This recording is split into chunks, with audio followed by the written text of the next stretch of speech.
go. Get ready, get set for the best movie and pop culture talk in the universe. It's The Good Brothers on Mercado Airwaves with your hosts, Alex Mercado and Mike Mercado. Hello, friends, and welcome into another edition of The Good Brothers here on Mercado Airwaves. I'm your host, Mike Mercado, and I want to thank you so much for joining us on this edition. We are your highwaymen between LA and New York City, giving you all the information from the pop culture and entertainment world. I am flying the Millennium Falcon by myself as the good brother, Alex Mercado, is on location trying to bring another championship to this family. So while he's holding that down, we will hold it down here on The Good Brothers with you, the amazing friends of The Good Brothers. We got to review Zack Snyder's The Justice League, aka the Snyder Cut, and Falcon and the Winter Soldier Episode 1 dropped on Disney+. We got to talk all about that. Ladies and gentlemen, it is a fun show. The madness has started, if you will. Hopefully your brackets aren't busted here on another edition of The Good Brothers. Make sure you're following us all over the universe. I'm on Twitter at MikeMedia, Instagram, Mike Mercado Media. You can follow the show on Twitter at Good Brothers Pod. The Good Brothers on Twitter at Mercado21Alex, and on Instagram, Mercado2121. Like, rate, review, and share us wherever you get your favorite podcast at Mercado Airwaves. You can become a producer of the show at patreon.com/Mercado Airwaves, the home to our interviews with athletes and celebrities that you can get ad-free and before anybody else. That's patreon.com/Mercado Airwaves. We have swag at teespring.com/Mercado Airwaves. Like us on Facebook at Mercado Airwaves. Subscribe to us on YouTube, youtube.com/Mercado Airwaves Network. Come play video games with us on Twitch, twitch.tv/Mercado Airwaves. And if you would like to keep up to date with everything we're doing on the podcast network, from the sports show, from the true crime show, from our sister podcast, the Gone Missing Podcast, and every interview and anything else that we're working in between that, follow us on Twitter at Mercado Airwaves. So begins the end for Darkseid.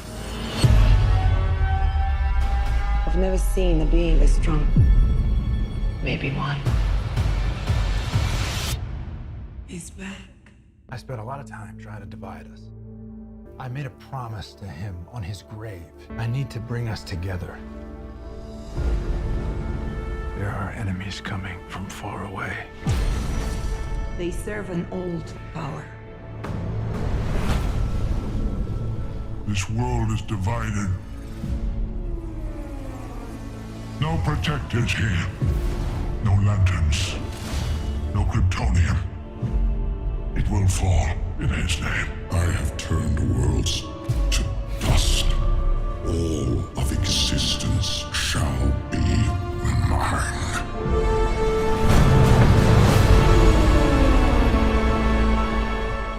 All right, friends, so why don't we start off with Zack Snyder's The Justice League, a.k.a. The Snyder Cut, which released on HBO Max on Thursday night into Friday.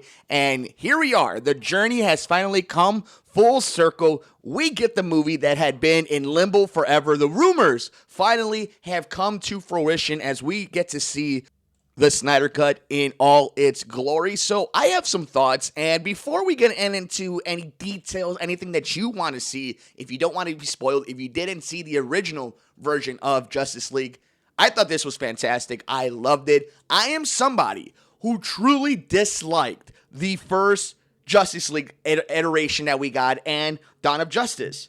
And you know me, guys, I am a huge Batman stan. I love Superman. I love the Warner Brothers pantheon of characters. And I wrote this on social media. What I'm about to say is in the world of dumb stuff, pop culture, and entertainment. So Batman vs. Superman and Justice League broke my little heart when they came out. With that, I thought the Snyder Cut was going to be trash, just less stinky. Well, friends, it was wonderful. That's it. Wonderful. And there's so many emotions that you can say that if you were a fan of pop culture and the movies you had about this movie and where we were going. Because obviously, Zack Snyder himself as a filmmaker is very polarizing. And these characters are very polarizing. And living in a world where there's the MCU, and we got Infinity War, and we got the Endgame, and we got all these different type of MCU shows on Disney Plus, and even Star Wars, who haven't had the best track record recently in the big screen, knock it out of the park with The Mandalorian. So there's a lot of good vibes in the nerd culture, in pop culture, not just with the major companies, but you look at things like The Boys. And it's just this thing, this overwhelming momentum that a lot of these shows are having. And for some reason, whether it is a show or a movie, Warner Brothers and this DC universe have not been able to really get on track. They've had some really wonderful hits, like an Aquaman, a Wonder Woman, in my opinion, Man of Steel. And then they've had some big duds. I actually like Shazam, for example. But then you get these messes like Wonder Woman 84, or the Justice League, or Dawn of Justice. So we're finally here at this point. And I think they delivered on what they promised. I like what Zack Snyder was trying to do. I like what he did deliver. And you have to give him credit. I want more. I didn't think that after this, that's what I would be saying, is that I want more of the Snyderverse. But that's what ended up happening, and he knocked it out of the park. The entire team did. And it makes you wonder what Warner Brothers was thinking. Look, the runtime is a real thing. That 4 hours, it's a grind. But you couldn't figure something out. And I know Zack Snyder had a lot of personal issues going on with his daughter, and obviously our condolences even to this point of how that happened. It was a tragedy. But how do you not give this man the time? How do you not give this product, this production, the time to be right? That's the thing. You only get one chance at releasing something. I mean, apparently not at this time, but you do get one chance at a first impression. Why not do it right? Why not take your time? You've already spent all this money. You've already spent all this hype. And we found out that a lot of it was because the Warner Brothers executives wanted to get their money. Obviously, that's what it's always about. But it's just a question of, man, what we were robbed in that movie theater, in that time in history. And time has been kind to Zack Snyder, I believe. I think a lot of people give him a hard time. But I think as we look back at his filmography, there's a lot of good stuff. There's a lot of wacky things too. But I think the man does and has a great eye for visual storytelling and interesting storytelling. And that's what I think the Snyder Cut was, this new Justice League. Let's talk about a few things. The runtime. It's 4 hours, guys, and it's 4 hours strong. Now, did I feel it when I was watching? Not really, but to be fair, I was in the office. I was in the studios. So it kind of just went with the day. I was entertained throughout the entire movie, throughout the entire runtime. And I got a lot of things that I enjoyed in the story. And to flesh out some of these moments and these characters and what could have been. And a lot of that is strictly because of the runtime. Are there things in it that you could have taken out? For example, and this is now, we'll start getting into spoiler territory, so I highly suggest you guys watch it over the weekend when you're not watching your favorite collegiate team in March Madness, or you're not doing anything in the beginning of spring this weekend. Go ahead and watch it. I highly suggest it. But on some spoilers, I like what Ezra Miller did with The Flash. I've always kind of liked his character. And this one, they definitely fleshed out him and Cyborg. Ray Fisher crushes it as well. So all the haters of Ray Fisher, I mean, dude's a monster. So I like what they did with them. There are scenes specifically with the Flash that didn't have to be in this movie, but I'm glad they're in there. Because again, it's a scenario where it's better that you do than you didn't. And I know it's a gluttony thing and it's fan service, but it's such a unique situation. And of all times to kind of do something like that, I guess this is the time to do it. But there's definitely a little filler that could have been taken out to make it a little bit of a tighter movie. But that's how we got into this point to begin with. Is we were trying to make it a different version than what Zack Snyder wanted. So if this is what he wanted to show us, then I was in for it. Now we could go a little bit of the good and the bad. The good is obviously the amount of time that they use. And they utilize it very well. That's one thing that you got to say. It's one thing to get the director's cut. It's another thing when the director makes good use of the resources he was given. And that's what Zack Snyder did. He got that second chance, and he did everything he wanted to. Whether you liked it or not, you can't say it wasn't professionally done and that you didn't get what he was going for. That's super important in today's business. That's super important in this medium. And whether it was good or bad, that's something you got to give him credit for. And one of the things that I liked was the utilization of the time he was given. The thing I didn't like is some of the stuff that he did take away. And there's one quote and one scene specific that he did take something out. And that was when Clark comes back, when they resurrect Kal-El. There's the moment where Superman sees Batman. And he goes at him, and he's just beat the hell out of the entire Justice League and with no time, no problem, right? And he says, "You won't let me live, and you won't let me die." There was something so poetic and just powerful the way Henry Cavill delivered it, and it coming from a berserker Superman, and it wasn't in the movie. Does that change whether the movie was good or bad? Absolutely not. But it was something that I really enjoyed and I took from the theatrical version. And it's missed in this one, I think. I think it's something that still could have been really well done, but that wasn't the Superman Zack Snyder wanted to show us. That wasn't it. So I got to be okay with it. At the very least, that I see what he was trying to do. The other thing that was taken out of the movie when it comes to a line was Batman and the Flash. One thing I really liked about Justice League, the theatrical version, was Ezra Miller's Flash wasn't this badass superhero. He was like you and I, a goofball who got these godlike powers. He doesn't know military tactics. He doesn't know how to street fight. Not to that level. And in Justice League, he talks about how this is a dude that's conquered hundreds of thousands of worlds, and you have to presume he's won them because he's got into our planet. And I've never fought anybody like that. What am I supposed to do? And Bruce looks at Barry and tells him, just save one. Start with that. Just save one person. And you see Barry understand that and work that out in his mind and do it and gain confidence. And to me, that was wonderful character building, especially in a moment like that with somebody who is essentially a god like Barry Allen. That is wonderful storytelling, story writing. It's not in this. Instead, they find other ways to give us that story of Barry Allen, which I appreciate. And it was really good. But that's something that I missed in this movie. I thought the CGI was okay. I didn't think it was anything spectacular. I think Steppenwolf was better in this one. He's still pretty much the same bad guy. They did give him a little bit more of a reason while he's doing this. I loved everything with Darkseid. I think Darkseid was super badass. I liked everything with the mother boxes. Wonder Woman is fantastic. I mean, Gal Gadot as Wonder Woman in this movie. Zack Snyder just knows how to make her look like a freaking G. That's just it. And then obviously Ben Affleck is a wonderful Batman. Jason Momoa is still charming. Like, that's the thing too. That's the thing that's such a bummer that we're not going to see this. And we could kind of go into it of what's kind of next as we've seen this. We're not going to see a lot of this moving forward.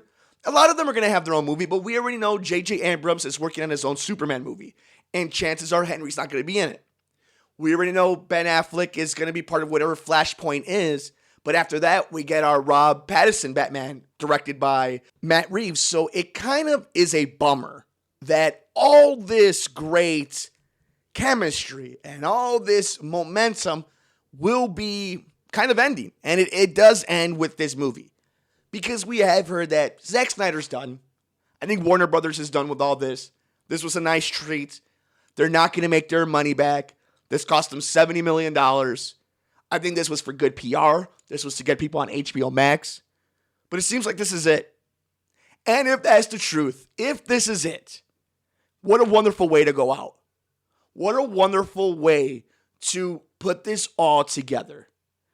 Because it's a story of perseverance, of going out there and doing the damn thing.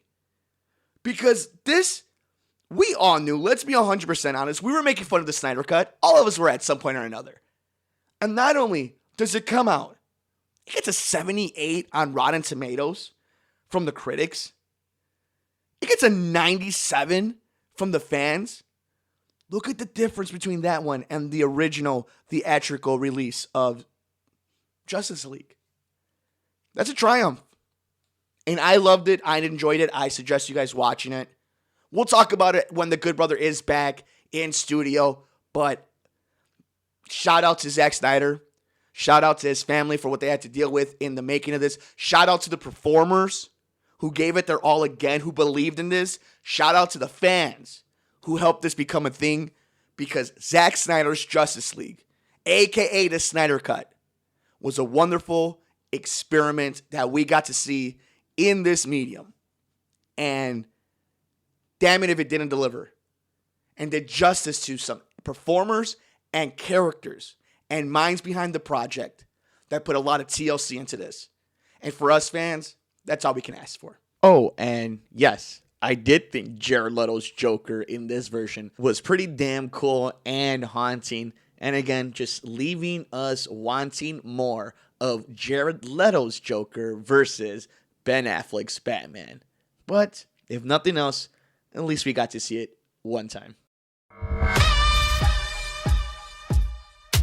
A good friend of mine once said, "The price of freedom is high. It always will be. It's time. Where do we start?" Friends, the fun does not stop though, because we get to review now the MCU's next edition in this wonderful journey that we are in the Marvel Cinematic Universe. Ladies and gentlemen, we got to see episode 1 of Falcon and the Winter Soldier. And once again, Lord Kevin Feige and the people at Marvel hit it out of the park. What a great episode. First of all, before we get into spoilers, 10 out of 10, watch it, 40 minutes, a legit 40 minutes, not like WandaVision, which is more like 29 minutes and 10 minutes of credits. A legit 40 minutes, watch it. With that, holy cow, that opening scene. That is something you would see in a James Bond movie, a Jason Bourne movie, something you would have seen in a Captain America movie. And it goes on for like 10 minutes. Wonderful, wonderful set piece. I love the story that they're telling with Sam. And I love the what's going to be the heart and soul of this, and that's Bucky. That's the Winter Soldier. They are doing this storyline with him, if you haven't watched yet, that it's just so heartbreaking. And you know that when they drop that bomb, it's just going to hurt all of us. The comedy in it, like always, is just A1. Marvel knows how to sprinkle in the comedy. The action, I mean, George St. Pierre, for God's sake, is in it. And just, he's wonderful, like he was in Winter Soldier. But this is where I think the show is going to really just knock it out of the park. It's not just going to be a spy thriller. It's still not just going to be an action show. It's not just going to be a stereotypical superhero show. In this episode, they subtly, and this is got to give them credit for this, man. They didn't beat it over the head. They're talking about racial and social issues so smartly, from getting loans and it not just being the basic angry white dude and person of color. It's the blip happened and people weren't around for 5 years. What does the world go to? How does the banking system change? How does all of it, just the world, snap like that? Of course. And then even Sam's sister saying it's not his job to help us. Then the flipping, this man's an Avenger. This man helps save the universe. And he can't get money. He can't get a loan. You find out his legacy from his parents and being from New Orleans, and he's got nephews, and they finally give Falcon the spotlight, because Anthony Mackie is a wonderful actor. But when you're being the second fiddle to Captain America, being played by Chris Evans, when you finally get to see him shine like that, awesome.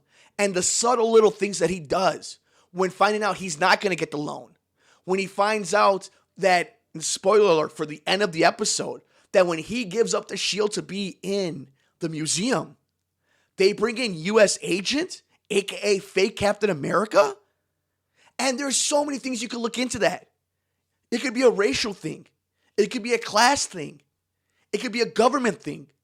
Wonderfully, wonderfully done. And it's not beating you over the head with it. Then you jump into Bucky's storyline, which is just going to just pull the heartstrings. And the way they have him going through therapy, have him going on a date, and dealing with the demon of his past. Great stuff. You're going to be world traveling in this show. I love that they're giving us something like this right after WandaVision. And what's great is you're not going to have the comparison of, well, what's better, WandaVision or Falcon and the Winter Soldier? They're two different things. They're two different meals. And honestly, they're such great complementary pieces to one another. Because you have the mystical and the fantastic in WandaVision. And then you have the gritty realness in Falcon and Winter Soldier. And yet both shows, at least in episode 1 of Falcon and Winter Soldier, and in my opinion, the entire run of WandaVision, have found ways to take a basic idea of a human emotion and what people are going through, and are able to expand on it with great performances and storytelling, and have a unique spin on it. And that's what we're getting from Falcon and Winter Soldier. So much greatness in this series, and what we can see moving down. And we didn't even get Baron Zemo in this episode. That's how crazy this was. We had an amazing action set piece. We had great flashbacks of seeing Hail Hydra version of Winter Soldier. A horrible murder. How it all ties back. Episode 1. Didn't even get the main bad guy. And your main characters don't even talk to each other. They never meet. It's fantastic. I can't recommend Falcon and Winter Soldier any more than I already do. I am so excited to watch it next Friday, and we will be reviewing it every single Friday here on The Good Brothers. The Good Brother Alex Mercado will have his thoughts on the MCU's newest edition, Falcon and the Winter Soldier. Let us know your thoughts, though. What did you think about the brand new series that just hit on Disney Plus? Let us know all over the universe. I'm on Twitter at Mike Media, Instagram, Mike Mercado Media. You can follow the show on Twitter at Couch Sports Talk. That'll do it for us, friends, on this edition of The Good Brothers here on Mercado Airwaves. Thank you so much for making us a part of your day. Don't forget, you can follow us all over the universe. I'm on Twitter at Mike Media, Instagram, Mike Mercado Media. You can follow the show on Twitter at Good Brothers Pod. The Good Brothers on Twitter at Mercado21Alex, and on Instagram, Mercado2121.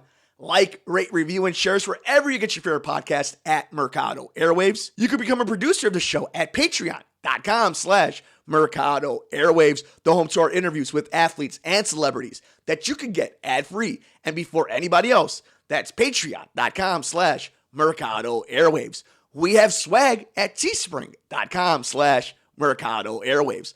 Like us on Facebook at Mercado Airwaves. Subscribe to us on YouTube, youtube.com/Mercado Airwaves Network. Come play video games with us on Twitch, twitch.tv/Mercado Airwaves. And if you would like to keep up to date with everything we're doing on the podcast network, from the sports show, from the true crime show, from our sister podcast, the Gone Missing Podcast, and every interview and anything else that we're working in between that, follow us on Twitter at Mercado Airwaves.